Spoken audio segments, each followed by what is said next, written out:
깐깐해서 남주자 깐깐남 인 뉴욕 시작하겠습니다. 오랜만입니다. 트럼프 대통령이 저를 다시 불러냈습니다. 8월 1일부터 우리나라한테 25% 관세를 매기겠다 이렇게 압박을 하고 있는 상황에서 뭔가 미국에서 보는 관점으로 여러분한테 설명을 드려야 될 때가 아닌가 해서 오랜만에 카메라 앞에 서게 됐습니다. 이미 제목 보고 들어오신 분들은 어느 정도 힌트를 얻으셨겠습니다만은 너무 조급하게 협상을 할 필요가 없다. 지금은 오히려 조금 상황을 지켜볼 필요가 있다. 많은 분들이 걱정하시겠습니다만은 이럴 필요가 있다는 얘기를 좀 전해드릴 때가 아닌가 싶어서 사례들을 들어서 여러분들한테 오늘 이 부분을 좀 말씀을 드리도록 하겠습니다. 뭘 먼저 봐야 되느냐? 가장 중요하게 봐야 될 부분이 바로 이거죠. 미국이 지금까지 관세 협상을 타결지었다고 하는 나라가 이 세 나라입니다.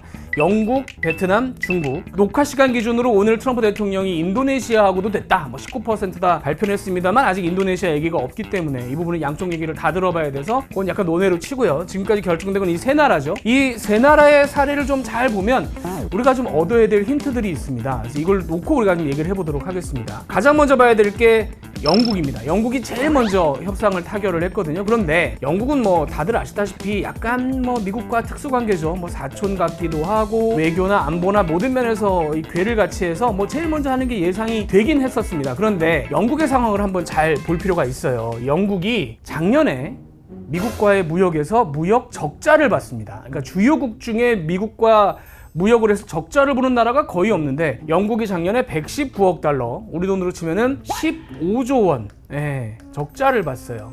그래서 더 협상하기가 다른 나라보다는 좀 수월했다라고 봐야 될 것 같습니다. 그런데 이쯤 듣고 하는 생각이 드실 수가 있어요. 뭐냐? 그러니까 반대로 얘기하면 미국이 15조 원 무역 흑자를 보고 있는데 영국하고 협상을 해서 관세를 10%를 내기로 한 거 아니겠습니까? 흑자인데? 그게 무슨 얘기냐면 트럼프 대통령은 이걸 기본관세라고 불러요. 기본관세. 택시 타서 기본요금 내듯이 미국이란 큰 시장에 들어오려면 기본요금을 내야 된다. 그게 바로 10%다. 무조건 10% 내라 이런 얘기를 하고 있습니다. 근데 우리가 반대로 뒤집어 생각을 해보면 우리나라 입장에서는 지금 25% 트럼프 대통령이 얘기를 하고 있잖아요. 그러면 우리가 이것저것 양보를 하고 막 했을 때 깎을 수 있는 게 25%가 아니라는 겁니다. 0%로 가는 게 아니라는 거예요. 10%로 간다는 거예요. 그러면 15%를 깎기 위해서 우리가 뭘 양보할 수 있느냐, 어디까지 우리가 내줄 수 있느냐에 대한 조금 심도 깊은 고민을 해야 됩니다. 옛날처럼 0으로 간다 그러면 이렇게 생각할 수 있지만 15%? 이걸 위해서? 여기까지? 이런저런 우리 고민들이 있을 수가 있잖아요. 이 부분에 대해서 우리 나름의 입장을 먼저 정리를 해야 됩니다. 그 부분을 한번 먼저 짚어보고요. 두 번째, 이 부분 중요해요. 사실은 영국은 말씀드린 대로 약간 특수관계이기 때문에 짜고 치는 고수도 혹은 약속 대련 이런 느낌이 강했고, 중국은 설명을 생략하겠습니다. 아시다시피 미국하고 거의 싸워서 얻은 30%니까 약간 논외예요. 그러니까 일반적으로 미국과 무역을 하는 나라가 눈여겨봐야 될 나라는 베트남입니다. 베트남이 그런 나라들 중에는 제일 먼저 협상을 타결을 했는데 아시다시피 20%를 내기로 했어요. 기본관세 10%에 10% 추가가 된 금액이죠. 그러면 베트남은 왜 20%냐? 이 부분을 우리가 짚어봐야 됩니다. 베트남은 어떤 나라냐? 미국하고의 무역 관계에 있어서 베트남은 미국이 무역을 하는 나라 중에 세 번째로 무역 적자를 많이 보는 나라입니다.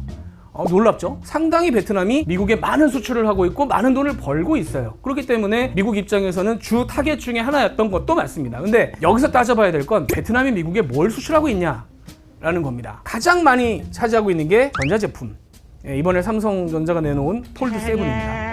상당히 좋아요. 근데 이 제품을 포함해서 삼성이 미국에 1년에 파는 스마트폰이 3천만 대에서 5천만 대로 추산이 되는데 특히 비싼 제품들은 대부분 베트남제입니다. 왜냐? 이게 생긴 걸로 봐서는 그냥 전자제품이니까 공장에서 기계가 떡떡떡 찍어내면 될 것 같은데 사실은 세심하게 사람 손으로 안에 해야 될 작업들이 굉장히 많아요. 그렇기 때문에 손을 잘 쓰면서도 인건비가 싼 나라를 찾아가서 만들어야 되는 겁니다. 그래서 애플도 중국에서 만들고 있고 삼성도 베트남에서 만드는 이유가 그거예요.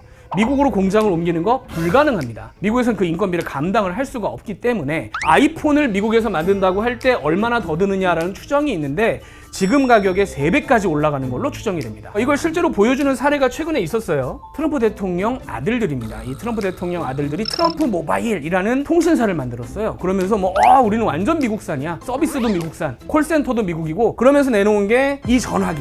전용 전화기, 금색 번쩍번쩍한 이 트럼프 대통령을 내세운 이 전화기도 미국에서 만들겠다고 선언을 했습니다. 사람들이 전화기를 미국에서 만든다고? 라고 이제 궁금해하는데 홈페이지에 뭐라고 올라왔느냐? Proudly made in America. 자랑스러운 미국산인데 $499예요. 사양을 제가 생략을 했는데 사양이 나쁘지 않습니다. 근데 미국에서 만드는데 $499로 삼성과 애플도 못하는 걸 트럼프 아들들은 할 수 있는 건가? 라고 사람들이 의아해하던 찰나 한 2주쯤 지나서 홈페이지에 조용히 슬그머니 이 문구가 바뀌어요. 뭐라고 바뀌냐면 가격은 그대로입니다. 자랑스러운 미국 디자인이라고 조용히 몰래 바꿉니다. 안 된다는 거죠. 트럼프 아들이 아니라 트럼프 손자, 트럼프 손손자가 와도 미국에서 이 가격대로 전화기를 만드는 건 불가능하다라는 게 입증이 됐습니다. 반대로 얘기를 하면 미국 사람들이 삼성 스마트폰을 제일 싸게 공급받을 수 있는 나라는 베트남이다. 대체가 쉽지 않다. 라는 게 입증이 된 거예요. 이 사건으로. 또 한 가지 뭐가 있냐면 미국의 나이키 매장이에요. 신발이 쫙 있죠. 그러니까 미국의 신발 거의 90% 이상을 수입을 하는데 60% 이상이 베트남산입니다. 그리고 제가 지금 입고 있는 유니폼, 뉴욕 매치 유니폼입니다. 뉴욕이니까 뉴욕 유니폼 입었구나 라고 생각하실 텐데 이 뉴욕 매치 유니폼 눈치채셨죠? 메이드 인 베트남입니다. 그러니까 미국에서 입는 신발, 옷 상당 부분이 베트남, 동남아에서 옵니다. 신발이나 옷도 마찬가지로 인건비가 상당히 중요한 업종이기 때문에 트럼프 대통령이 이런 모습을 원할지 모르겠습니다. 미국의 백인 노동자들이 공장에 줄지어서서 나이키 신발을 만드는 이런 장면을 원할지 모르겠는데 이거 제가 어제 미국산 AI로 만든 가짜 화면입니다. 미국산 AI로는 만들 수 있지만 현실에선 불가능한 장면이에요. 몇 배가 올라갈지 모릅니다. 금액이.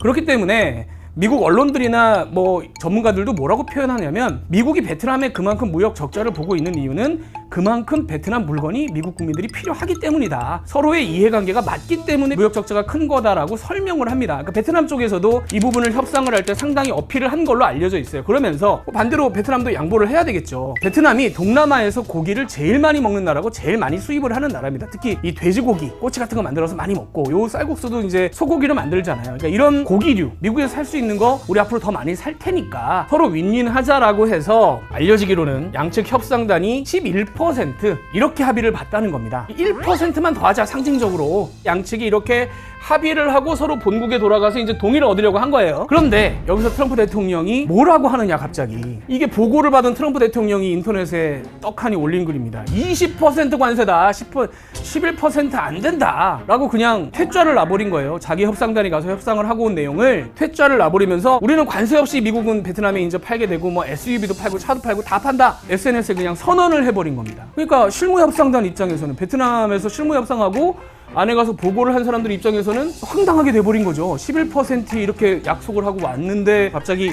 뒤통수를 때려버리니까. 자, 이 뒷내막을 처음 보도한 곳이 바로 이곳입니다. 그러니까 폴리티코라고 하는 미국의 정치 관련 매체인데 베트남이 충격을 받았다. 11%가 될 걸로 예상했는데 무시를 하고 그냥 발표를 했다라는 내용을 폴리티코가 나중에 전한 거예요. 그래서 지금 베트남은 이 합의안에 사인을 하지 않고 있습니다. 실제로는. 근데 정말로 중요한 건 전 다음 문장이라고 생각해요. 워싱턴에 있는 미국 측도 놀랐다. 그러니까 서로 합의했다. 어느 정도 맞았다고 생각해서 악수하고 헤어졌는데 이렇게 뒤통수를 맞는데 협상을 하러 나가는 사람들도 뭘 협상을 해야 되는지 모르는 상황인 거죠. 협상이 안 된다는 겁니다. 이런 식으로 가면. 근데 베트남이 더 벙찐 일이 뭐가 있느냐? 이렇게 했잖아요. 트럼프 대통령이 20%라고 했어요. 며칠 뒤에 또 이렇게 발표를 합니다. 나는 그렇게 먼저 가서 열심히 협상을 했는데 20%인데 가지도 않고 협상도 안 한 필리핀한테도 20%를 얘기를 한 거예요. 그럼 아니, 나랑 쟤랑 똑같은 조건이면 내가 지금까지 뭘 한 거야? 라는 생각을 하게 된다는 거죠. 이 베트남만의 문제가 아니라 이 협상을 지켜본 다른 나라들 입장에서 미국과 협상할 맛이 나겠습니까? 협상을 했다가 저렇게 되는데 결국은 지금 이 상황들을 보자면 어떻게 우리가 해석이 가능하냐면 모든 건 트럼프 대통령이 결정합니다. 브레이크를 거는 사람도 없고 누구 말도 듣질 않아요. 그러니까 지금 트럼프 대통령의 머릿속이 정리되지 않는 상황에서 우리 협상단이 미국 실무협상단을 만나서 주머니를 열어가지고 야 우리는 이런 카드가 있는데 어디까지 양보해드릴까라고 말할 수 있느냐. 그렇게 했다가 나중에 오히려 그게 악영향으로 우리에게 돌아올 수 있는데 쉽지 않은 거죠. 이게 두 번째 이유입니다. 자, 세 번째 이유. 트럼프 대통령이 우리나라, 일본 이런 나라에만 지금 관세를 매긴 게 아니에요. 전 세계에다 지금 동시다발적으로 8월 1일부터 관세를 매기겠다고 얘기를 했습니다. EU 30%입니다. 그죠? 멕시코 역시 30%예요. 캐나다는 35%입니다. 8월 1일부터 무조건 한다. 다 너네 때릴 거다. 이렇게 얘기를 하고 있어요. 그런데 뒤집어 생각을 해보죠. 뉴욕 증시 지금 떨어지지 않고 있습니다. 트럼프 대통령이 그렇게 얘기를 해도. 왜냐? 딱 보고 처음 드는 느낌이 되겠어? 라는 생각이 들어요. 왜냐하면 미국 경제는 수입으로 돌아갑니다. 그런데 1등부터 한 8등, 9등까지 하는 무역 상대국한테 전부 20, 30, 40, 심지어 브라질한테는 50%를 매기겠다? 그럼 그렇게 비싼 돈으로 수입을 해오는 미국 경제는 과연 어떻게 될 거냐? 이게 안 될 거다라는 사람들의 컨센서스가 있다는 거죠. 트럼프 대통령 쪽에서는 근데 뭐라고 얘기를 하냐? 아니다. 이거 우리한테는 아무 손해가 없다라고 얘기를 해요. 관세를 하면서 막 돈이 지금 미국 정부로 쏟아지고 있다. 미국 정부의 수입이 막 팡팡 늘고 있는데 이 돈 우리 정부나 우리 뭐 국민이나 이런 사람이 내는 게 아니라 외국 국가와 외국 기업들이 내는 돈이 우리 미국 정부의 주머니에 들어오고 있다. 전임자들은 생각도 못했던 걸 내가 하고 있다. 이렇게 얘기하고 있어요. 그게 맞나? 상식적으로? 의심이 들죠. 또 한 가지 뭐라고 얘기하느냐. 이제 걱정하는 사람들은 결국은 그렇게 관세가 붙어서 물건값이 올라가면 미국 소비자들이 돈을 더 내게 될 거 아니냐라고 얘기를 할 때마다 미국에서 뭐라고 얘기하느냐. 지금 관세 매긴 지가 2, 3개월 정도 됐는데 봐봐. 자동차 값이 안 올라. 그냥 쭉 가고 있어. 관세? 야 이거 외국 애들이 내는 거야. 이거 국내 물가도 자극이 안 돼. 우리 미국 정부는 주머니가 도둑해져. 최고입니다. 라고 미국 사람들한테 설명을 하고 있어요. 과연 그러냐? 정말 그러냐? 결론부터 말씀드리면 그럴 리가 없죠. 그럴 수가 없죠. 현재 자동차 가격이 오르지 않습니다. 실제로 몇 가지 이유가 있어요. 그러니까 관세부가 전에 뭐 현대도 그랬고 일단은 차를 많이 수입을 해놨습니다. 재고를 쌓아놨어요. 그 재고를 현재 팔고 있는 상황이고, 두 번째, 차값은 올리지 않았습니다. 근데 차를 팔 때 주던 보너스들, 할인 금액 혹은 뭐 할부 금액에서 이제 할부 이자율 이런 것들을 다 돌려놨어요. 그러니까 금액은 그대로 올리지 않되 나머지 주던 혜택들을 다 깎아버렸습니다. 그거나 그거나죠. 조삼모사한 거고. 세 번째, 눈치를 보고 있습니다. 왜냐하면 아마존이나 월마트가 관세 때문에 가격을 올려 이럴 순간에 트럼프 대통령과 측근들이 나서서 죽을래 뭐 이러고 이제 한번 몰아치니까 기업들 입장에서는 누가 먼저 손들고 저 가격을 좀 올려야 되겠습니다 하는 순간에 난리가 날 걸 알잖아요. 그러니까 서로 눈치를 보면서 누가 먼저 안 올리나 이러고 있는 상황이에요. 근데 전문가들의 진단은 이거 언제까지 이럴 거냐. 관세가 25%씩 붙고 있는데 버틸 수 있느냐? 못 버틴다라는 거죠. 연말까지 다 길어봐야 누가 한번 먼저 깃발을 드느냐의 문제지 결국은 올라갈 수밖에 없다라는 얘기를 하고 있습니다. 앞으로 뭐 몇 달 뭐 안 올랐다 계속 트럼프 대통령 측근 쪽에서는 얘기를 하겠습니다만은 현실적으로 이게 유지가 되겠냐는 거죠. 근데 이제 이건 자동차만의 문제가 아니잖아요. 전방위적으로 그렇게 관세를 매기다 보면 뭐 먹거리부터 시작해서 뭐 안 오를 수가 없습니다. 그래서 이미 여러 기관들에서 분석을 하고 있습니다만은 이런 식으로 가면 미국의 국내 총생산이 1% 가깝게 떨어진다라는 수치들이 이미 나와 있습니다. 가장 전 세계 나라 중에 제일 많은 타격을 받는 게 미국일 거다. 그렇다고 한다면 정리를 해보자면 첫 번째, 아무리 잘해봐야 깎는 거 15%다. 현재 스코어로. 두 번째, 실무 협상을 해봐야 이게 최종 타결로 간다는 보장이 없다. 우리 내줄 거 다 내주고 나서 그냥 망하는 수가 있다. 세 번째, 미국이 지금 말한 대로 실행할 수가 없다. 단기는 할 수 있겠죠. 한 달, 두 달. 근데 1년? 그 이상? 이건 누구도 장담할 수 없는 결과로 이어질 것이다. 그렇기 때문에 현재 우리가 조급하게 나서서 협상을 할 필요가 없다라는 말씀을 드리는 겁니다. 그런데 제가 이제 AI로 계속 만들어낸 건데 정부의 입장은 이래야 합니다. 무슨 얘기냐? 이런 생각은 하더라도 입 밖으로 그 말을 내면 안 되죠.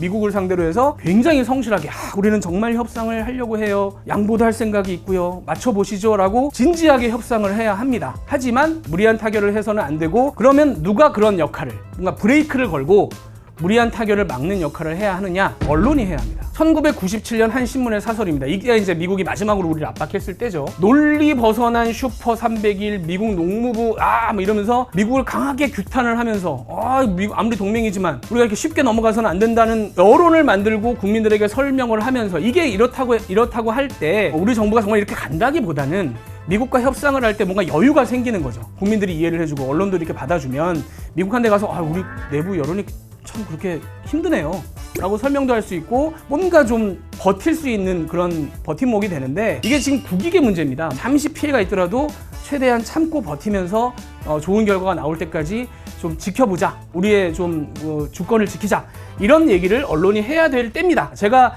온더스팟에서 몇 달 전에 멕시코의 셰인바움 대통령 얘기를 한 적이 있습니다. 트럼프 대통령이 자극하고 나서고 뭔가 틀린 얘기를 하고 할 때 일일이 반응하지 않고 침착하게 기다리면서 원하는 얘기가 나올 때까지 일단 기다렸다라고 할 수 있고 30% 관세를 맞았죠. 8월 1일부터. 하지만 셰인바움 대통령 여전히 그 템포를 유지하고 있어요. 예를 들면 당근마켓에서 물건을 사러 나왔는데 저 사람이 무조건 내 물건을 얼마가 됐든 사려고 해요. 그러면 내 입장에서 물건을 비싸게 부를 수밖에 없는 거죠. 근데 상대방이 나왔는데 여유 있게 뭐 오늘 안 사도 되고요. 뭐 다음 사람 기다려봐도 되고요. 근데 물건 좋으신 거 있다 그래서 한번 나와봤어요. 이런 태도라면 협상이 되는 거죠. 그 뒤에 여지, 그런 여유를 누가 만들어주느냐? 언론과 국민들이 만들어줘야 됩니다. 현재로서.